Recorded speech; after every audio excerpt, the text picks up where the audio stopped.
Stranger buys groceries for poor family. Turns out he's a millionaire. Asterisk. The fluorescent lights of Save Mart grocery store buzzed overhead as Maria Gonzalez stood frozen in the checkout line, her face burning with embarrassment. The cashier had just informed her that her EBT card had been declined, and the total for her modest cart of groceries, mostly generic brands and basic necessities for her 3 young children, came to $127.43. She had exactly $31.50 in cash, barely enough to cover a quarter of what her family needed for the week. Behind her, a growing line of impatient customers began shifting restlessly, some checking their phones, others sighing audibly. Maria's hands trembled as she began removing items from her cart, trying to calculate which essentials she could afford and which luxuries, like the small box of cereal her 6-year-old daughter had begged for, would have to wait until next month. "I'm sorry," she whispered to the teenage cashier, whose name tag read Ashley. "Can you please remove the milk, the bread, and—" Her voice cracked as she realized that even removing those items wouldn't bring the total down enough. Her 3 children, ages 4, 6, and 8, stood beside her, their eyes wide with confusion and growing awareness that something was very wrong. Little Sophia, her youngest, tugged on Maria's worn jacket. "Mama, why can't we buy food?" she asked in Spanish, her innocent voice carrying clearly through the store's acoustics. Maria's eyes filled with tears as she knelt down to her daughter's level, trying to find words that would explain their situation without destroying the child's sense of security. That's when a gentle hand touched her shoulder. Maria looked up to see a man in his 50s, dressed in simple jeans and a faded flannel shirt that had seen better days. His work boots were scuffed, his hands calloused, and his graying beard was neatly trimmed but not professionally styled. Everything about his appearance suggested he was a working-class man, probably a construction worker or mechanic finishing his shift. "Excuse me, miss," he said quietly, his voice carrying a slight southern accent. "I couldn't help but notice you're having a tough time. Would you mind if I helped out with your groceries today?"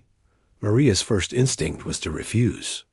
Pride had been one of the few things she'd managed to hold on to since her husband's death in a workplace accident 8 months earlier, since the medical bills had consumed their savings, since she'd been forced to move her children into a cramped 2-bedroom apartment in the roughest part of town.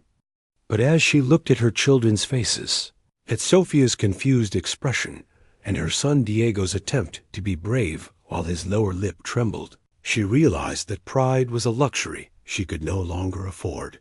"Sir, I can't ask you to do that," she stammered, switching to English. "This is a lot of money, and I don't even know you." The stranger smiled, and there was something in his eyes that reminded Maria of her late father, a warmth and kindness that seemed to come from deep within his soul. "You're not asking," he said gently. "I'm offering. And sometimes, when life gets hard, we all need a little help from our neighbors." Before Maria could protest further, the stranger had already stepped forward to the cashier. "I'll take care of this," he told Ashley, pulling out a worn leather wallet from his back pocket. "And please add back everything she was going to remove. Kids need their milk and bread." Ashley looked between Maria and the stranger with surprise, but she began scanning the items back into the order. As she did, the stranger turned to Maria's children, kneeling down to their level with the easy familiarity of someone who had children of his own. "What are your names?" he asked in surprisingly fluent Spanish, causing all 3 children to light up with excitement. It had been months since anyone outside their small community had made the effort to speak to them in their native language. "I'm Diego," said the 8-year-old, puffing out his chest with pride. "And this is Carmen and Sophia. Our mama works very hard, but sometimes things are difficult." The stranger nodded seriously, treating Diego's words with the respect he would give to an adult. Your mama is very brave, he said. And you're a good big brother for taking care of your sisters. What do you want to be when you grow up? A doctor, Diego replied without hesitation. So I can help people like Mama helps people at the hospital.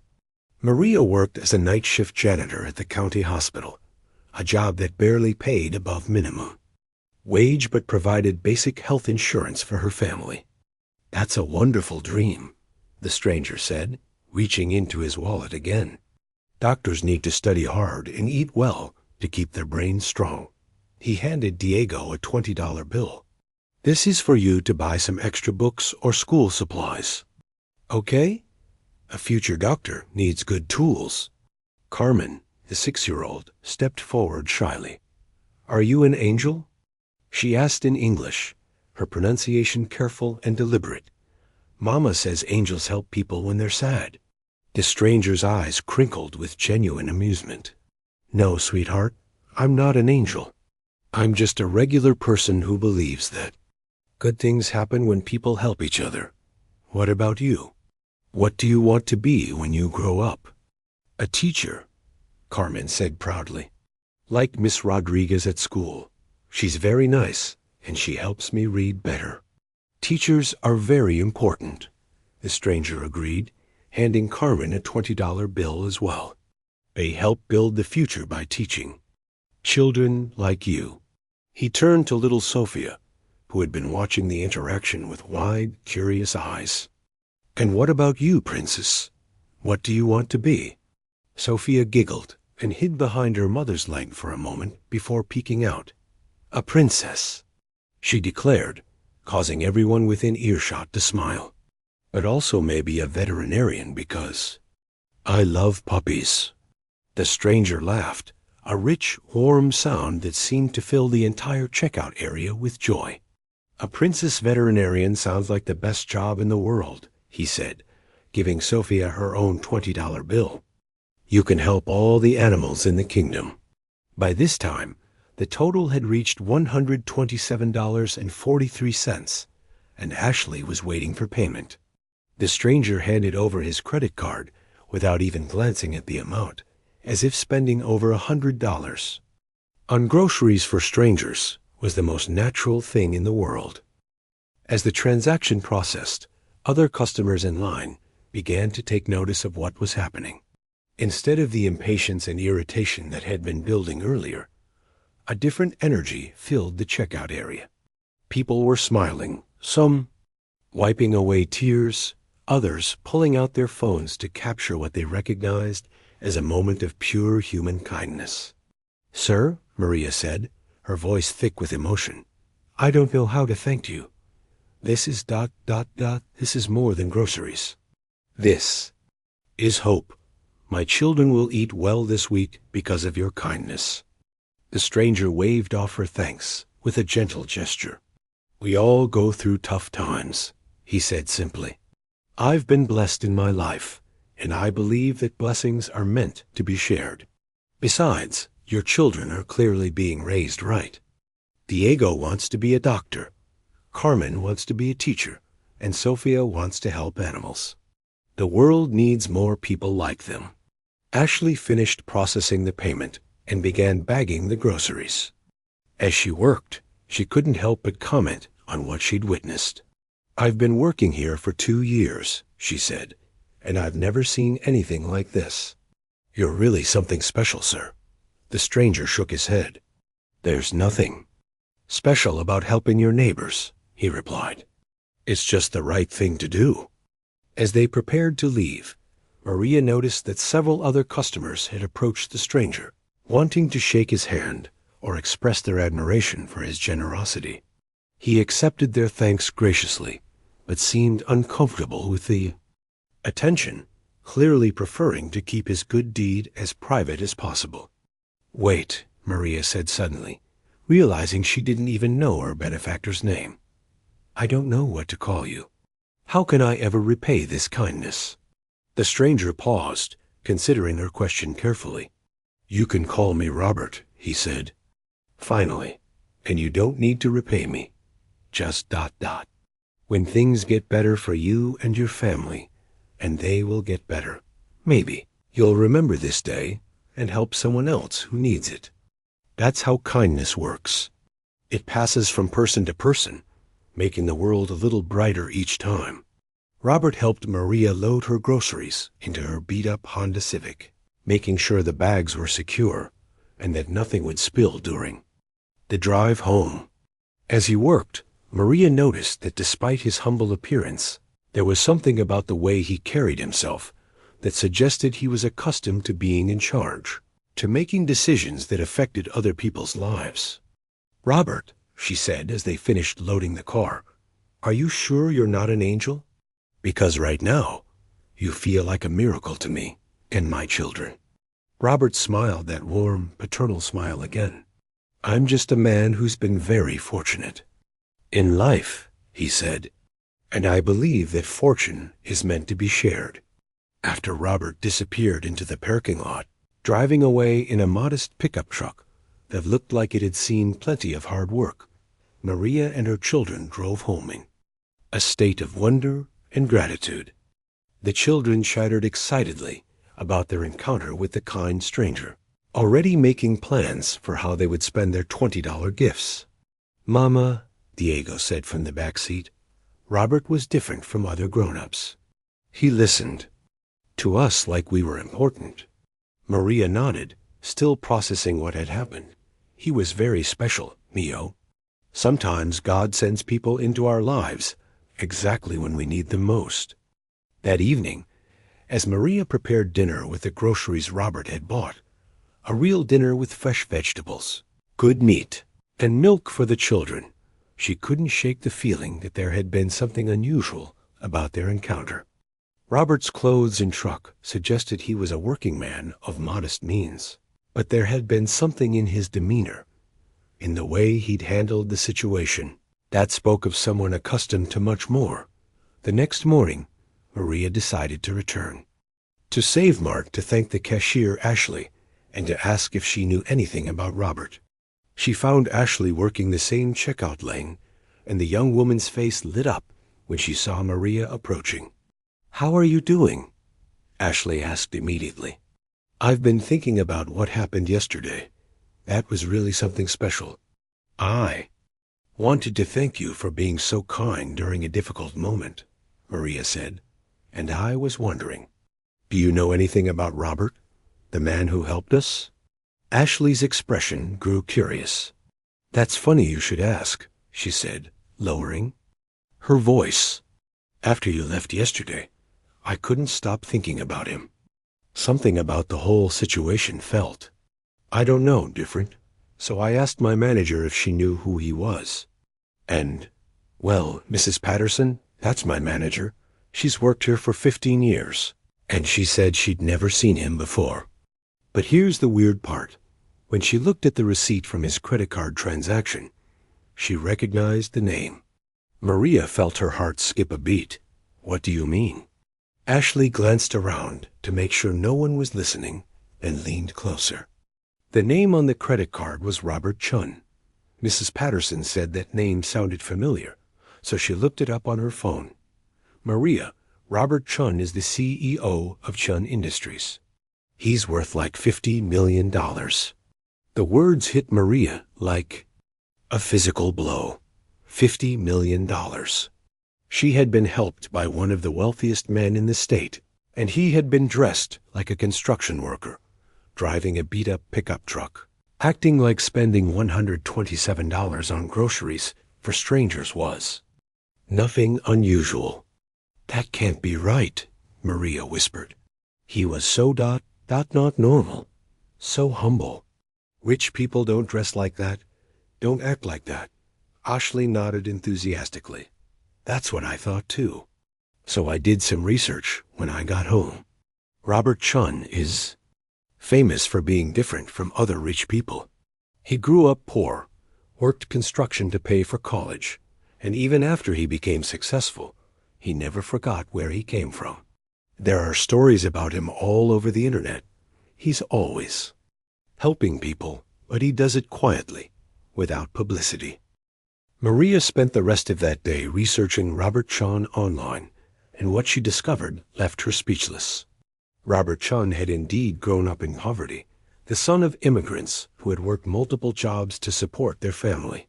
He had started Chun Industries in his garage 25 years earlier, building it into one of the most successful construction and real estate development companies in the region. But what made Robert truly remarkable wasn't his business success. It was his philosophy of giving back. According to numerous articles and interviews, Robert had pledged to give away 90% of his wealth during his lifetime, focusing on helping working families, funding education programs, and supporting small businesses and underserved communities. The more Maria read, the more she understood why Robert had seemed so different from other wealthy people she had encountered in movies or on television. He still lived in the same modest house he had bought when he first became successful, still drove older vehicles, and still dressed like the construction worker he had once been. Multiple articles mentioned his belief that wealth was a responsibility, not a privilege, and that the best way to honor his good fortune was to share it with others. One article from the local business journal particularly caught Maria's attention. It described Robert's Random Acts of Kindness program, where he would regularly visit grocery stores, gas stations, and other businesses in low-income neighborhoods, looking for opportunities to help families in need. The article mentioned that Robert preferred to help people directly, person to person, rather than through formal charity organizations. He believes that when you help someone face to face, you're not just giving them money or goods, the article quoted Robert as saying. You're giving them dignity, respect, and hope. You're showing them that they matter, that someone cares about their struggle. Maria realized that her encounter with Robert hadn't been a random coincidence. It had been part of a deliberate effort on his part to find and help families like hers. The thought that someone so successful would spend his time actively looking for ways to help strangers was both humbling and inspiring.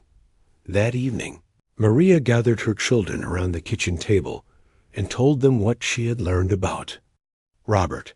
Their reactions were a mixture of amazement and confusion. "He's really rich?" Diego asked, his eyes wide. "But he was so nice to us. I thought rich people were mean." "Some rich people might be mean," Maria explained, "but Robert is different. He remembers what it was like to struggle, and he uses his success to help other people who are struggling now." Carmen, ever the thoughtful one, asked, "Does this mean we're special? That he chose us?" Maria considered the question carefully. "I think it means that Robert sees everyone as special," she said finally. "He helped us because he saw a family that needed help, and he had the ability to provide it. But I also think it means we have a responsibility now." "What kind of responsibility?" Sophia asked, not fully understanding, but sensing the seriousness of the conversation. "Robert told me that when things get better for us, we should help someone else who needs it. That's how kindness works. It passes from person to person. So we need to remember this feeling, this gratitude, and someday we need to be the ones helping another family." 6 months after their encounter with Robert Chun, Maria's life had indeed begun to improve. The $20 bills he had given to each of her children had been carefully saved and used for school supplies and books, just as he had suggested. Diego was excelling in his studies. Carmen had become one of the top readers in her class, and Sophia was learning to write her letters with the help of workbooks they had been able to afford. More importantly, Maria had found a better job. Through a connection at the hospital where she worked as a janitor, she had been offered a position as a medical assistant trainee. The job paid significantly more and offered opportunities for advancement, but it also required her to attend evening classes to earn her certification. On this particular Saturday morning, Maria found herself at the same Save Mart where she had met Robert, but this time her cart was full and her wallet contained enough money to pay for everything without worry. As she waited in line, she noticed a young mother ahead of her struggling with a similar situation to the one Maria had faced months earlier. The woman, who appeared to be in her early 20s, was trying to juggle a crying baby while explaining to the cashier that her card had been declined. Her cart contained mostly baby formula, diapers, and basic necessities, and her face showed the same mixture of embarrassment and desperation that Maria remembered feeling so acutely. Without hesitation, Maria stepped forward. "Excuse me," she said gently. "Would you mind if I helped with your groceries today?" The young mother looked up with surprise and gratitude, and Maria saw her own story reflected in the woman's eyes. As she paid for the stranger's groceries, Maria felt a warmth spreading through her chest that had nothing to do with the store's heating system. "I don't know how to thank you," the young mother said, tears streaming down her face. This is a miracle." Maria smiled, remembering Robert's words from that day 6 months ago. "You don't need to thank me," she said. "Just remember this feeling, and someday, when you're able, help someone else who needs it. That's how kindness works." As Maria helped the young mother load her groceries into her car, she realized that Robert's gift had been about much more than $127 worth of food.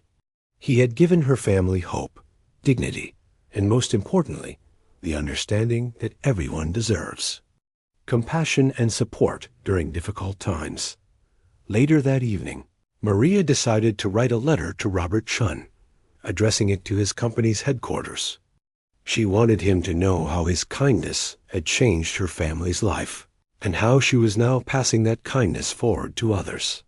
"Dear Mr. Chun," she wrote, "6 months ago, you bought groceries for my family when we had nothing. You probably don't remember us. We were just one family among many you've helped. But I want you to know that your kindness didn't just feed my children that day. It fed their hope, their dreams, and their belief that good people exist in this world. Today, I was able to help another family the way you helped us. Your kindness is multiplying, spreading from person to person, just like you said it would." The cycle of generosity that Robert had started with a simple act of compassion was now continuing through Maria, and would continue through the young mother she had helped, and through countless others who would be touched by this ever-expanding circle of kindness. If this story of unexpected generosity and the ripple effect of kindness has touched your heart, please subscribe to our channel for more incredible true stories that prove the power of human compassion. Hit that subscribe button and ring the notification bell to join our community of people who believe in the extraordinary impact of ordinary acts of kindness.